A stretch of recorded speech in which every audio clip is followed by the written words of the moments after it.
Good day, one and all, and welcome to Crusader Kings 2! Quite a few of you were very excited when I announced Strategy Month, and you were requesting that I please play Crusader Kings 2 and massacre all of my male heirs in order to play as a female character. Which is very funny, and we may well get to that stage, who knows. You can see here the DLC that I have installed. It's very limited because, and this is a bit of a long and boring story, so I won't tell it. However, I had to buy the game again. We already have one copy, but yeah, I needed to install my own version. Anyway, so Sir Top Hat has all of the DLC, and I have virtually none of it. However, we have the very important ruler designer, which we'll use in order to create our all-conquering female leader.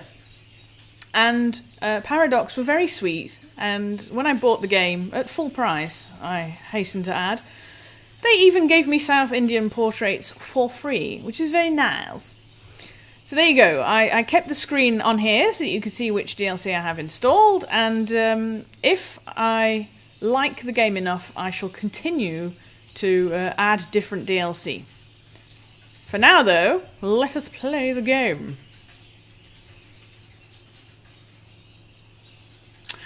The exciting news is that this episode is going to be a tutorial, a very fast tutorial to Crusader Kings 2. And then, for the remainder of the Let's Play, we shall be joined by the one and only Sir Top Hat. I was about to say Sir Lady Top Hat. Sir Top Hat. So yes, stay tuned. Right, and here we are. Welcome to Crusader Kings 2. In the game, you can play as any medieval ruler at any point in time, from a lowly count to a great emperor. When your character dies, you will need an heir to take over, and so on down the ages. Unlike most other games, the starting situation is historical, and thus completely unbalanced. Check the estimated difficulty of a ruler before you start playing. For your first game, we strongly recommend playing a special learning scenario as King Alfonso VI of Leon. When it ends, you can keep playing as normal. Well, I have played the tutorial as King Alfonso VI of Leon, and at times it became quite complicated. So I won't play the entire tutorial in this lesson. However, I'll introduce you to the game for anyone who hasn't played it before. So let us indeed go for the learning scenario. And if those of you who have played Crusader Kings 1 but haven't played 2 might be interested in the changes to the game. Right, learning scenario. Behold! The world as we know it in the year of our Saviour 1066. As you can tell, it is divided into distinct regions, counties, each controlled by some ruler or another. Crusader Kings 2 is a game about these rulers, their families, relations, intrigue, and power. Be a conqueror or a peaceful family father or parent, as you will, but know that most other characters will lust after more land, more counties. Crusader Kings 2 is a real-time game. Close this window and unpause the game using the speed widget. So this is a part of the tutorial I like. There's a bit of info, and there's an exact graphic showing you the buttons to press. This part I approve of. Very good Paradox. So, I got it. Here's the time up here, and here's my pause and unpause, which I can do with the pause break key, the space key, and I can increase and decrease time there. So let's press play. I think that's what it wants us to do.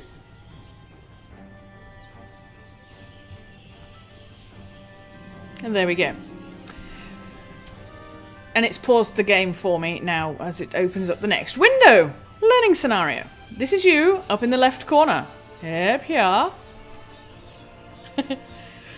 Clicking the portrait will give you more information about King Alfonso VI and his family. You can also click on the crest next to the portrait to get information about your country. Click the portrait to find out more about your ruler and his family. Cling! I'm just going to move that out of the way. There we go. Note that you are currently unmarried, no wife, and your heir is your brother, the King of Castile. Should you die at this point, you can keep playing as him since he is of your dynasty. Yes, that means he would inherit Leon and be king of 2 kingdoms. Right, now what I'm not going to do is go through all of these hint things because there's far too much information. So I'm just going to disable that hint right now and I'm going to say, got it. So the important things that we just learnt there are, this is you, star means it's really you, heir, wife, and I am under nobody. I have no liege. In the same screen, you can also see your attributes and traits, which represent your skills and personality. So, once again, this shows very nicely that I need to look over here. Characters can also have an ambition, which represents their current short-term goal. Whenever an ambition is fulfilled, the character will get a reward, such as a prestige or piety bonus. Click on the Choose an Ambition button, look at your ambitions, and choose one. A good ambition for now could be, for instance, the Get Married ambition. Well, let's do that. Where is it? So we've got amass wealth, become a paragon of virtue, become exalted among men, get married. Click that. King Alfonso VI desires to get married. Okay. Et voila. Got it. Done. Done, done, done. And let's see what happens. Now you see, time is passing. It has unpaused us. Now it's paused us again. You will play as a succession of characters from the same dynasty down the ages. In this learning scenario, you will be safe from attack and internal strife until your ruler turns 40 years old. When this happens, Alfonso will die. Normally, though, characters die of old age, disease, or violence, and the learning scenario will end. When he dies, you can keep playing a normal game as his heir. Feel free to navigate through the game as you wish, but note that if you do not follow the learning scenario instructions, you might miss out on further help. Okay. And now we're playing. We're now in October. I don't think we're going to get very far through the tutorial at this rate. Okay, the main currencies in this game are your wealth, prestige, and piety. Wealth is to monies, which you get through taxation. Prestige is a measure of your success. And piety shows how you're respected by the clergy. Prestige and piety of all your characters will be added to your score, determining your final rank when the game ends. Okay. Come on, get us to do something in the last minute. The church preaches celibacy, and my friends try to lure me into hedonism by showing me the pleasures of life. I can't really decide if I want to enjoy life or wait for heaven. Right, so we have a choice. Choices have consequences in this game. Now where's my...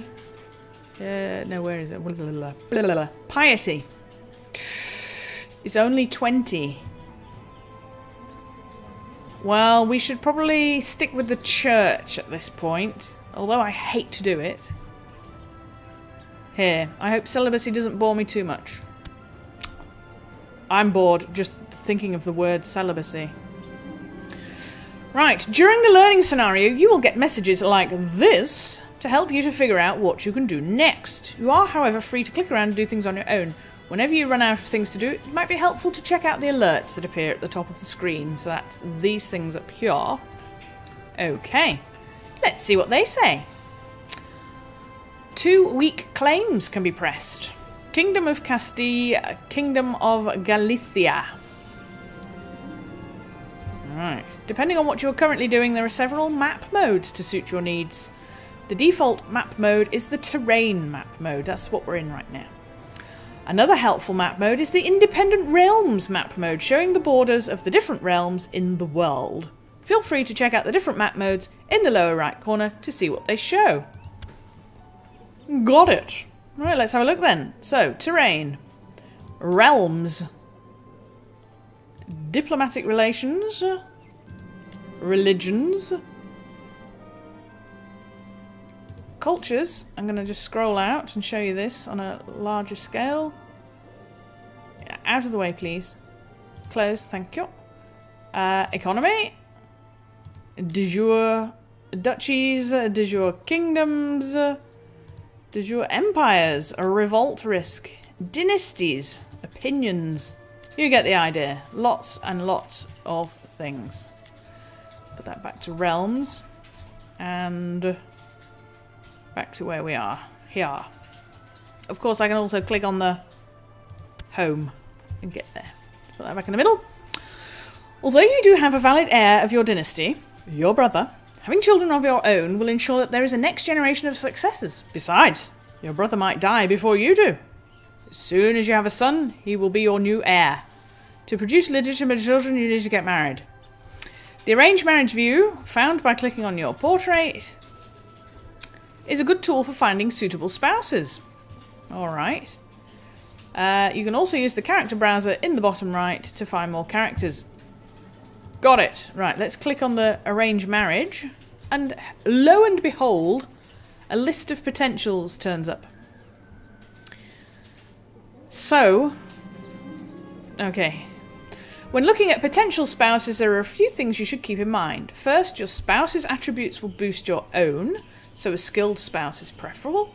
Secondly, marriages are the only way to secure alliances in the game, so try to marry into the close family of rulers you want to ally. Third, you cannot marry children, but you can betroth them, though that will not yield any attribute boost. Right now, it would be wise to marry a healthy adult woman of childbearing age. Alright, so age is this column here. If I click on that, it'll sort according... that's oldest, and that's youngest. So go from oldest. When you found a good character to marry, right-click on their portrait to open the diplomacy menu. Okay.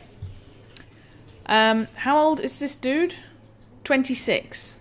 Let's see who's similar age. French, Italian, Hungarian, German. What are we? What is he? Castilian. What would be a good alliance?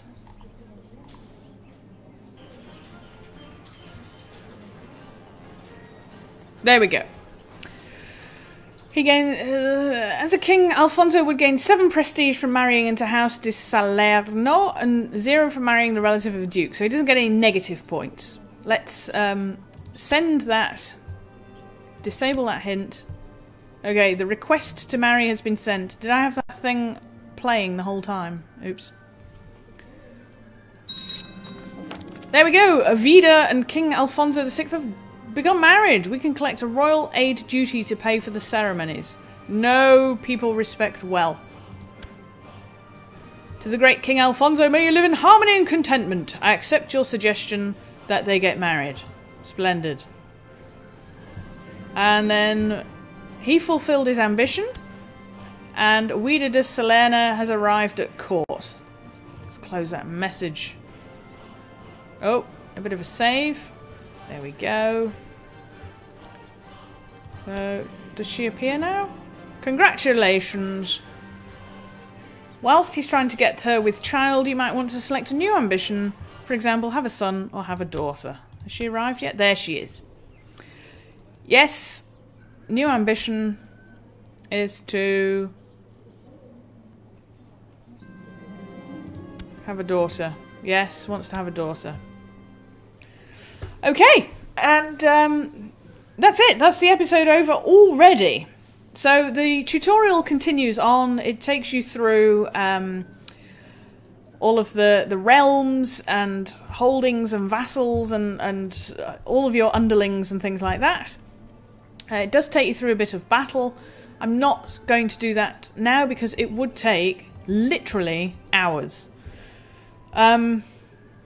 Archimon does a very, very nice tutorial on the tube, and do check that out if you want the full-blown explanation. Basically, his first episode lasts for about 20 minutes, and he doesn't play one day of the game. He just spends 20 minutes explaining about vassals, which needs it. However, it's not for this Let's Play where we have limited time. So I'm going to leave this episode here with a very basic tutorial on the on this game, and in the next episode we're going to bring in Sir Top Hat, we're going to create our female character, and we're going to conquer all the things. Alright? Alright. For now, I bid you a fond farewell and a tally-ho!